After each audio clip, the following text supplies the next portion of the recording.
In this video, I'm going to show you a step-by-step guide on exactly how to actually fix your GameSir G7 SE not turning on, as you can see. So step number one, we're going to check the USB cable connection. So make sure the USB-C cable is fully inserted into both the controller and your console or PC. Try a different USB-C cable to rule out a faulty one. That can sometimes also fix the problem, just so you know.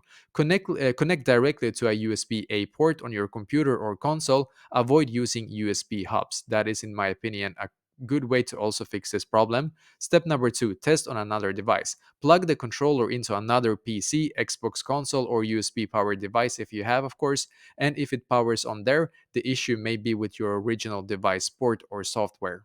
Step number three, use wired mode. No battery needed. The GameSir G7 SE is a wired only controller, there's no internal battery. If it's not turning on with USB plugged in, it's likely a power or firmware issue, as you can see.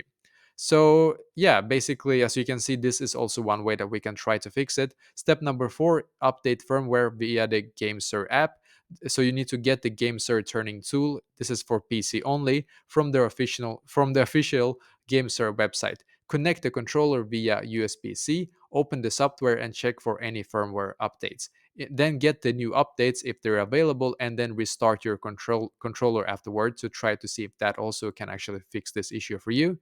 So the step number five, if nothing actually works, we need to reset the controller, so hard reset. While plugged in, hold the following buttons: Xbox button plus menu button plus view button for 10 seconds.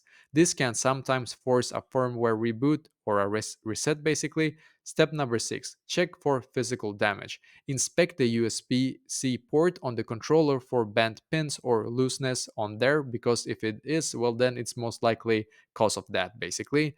If the port is damaged, yeah, you may need professional repair or a replacement. Step number seven, contact GameSir support. If the controller still won't power on after trying new cables, firmware updates, and a reset, well, then you need to reach out to the GameSir support for warranty help or repair options.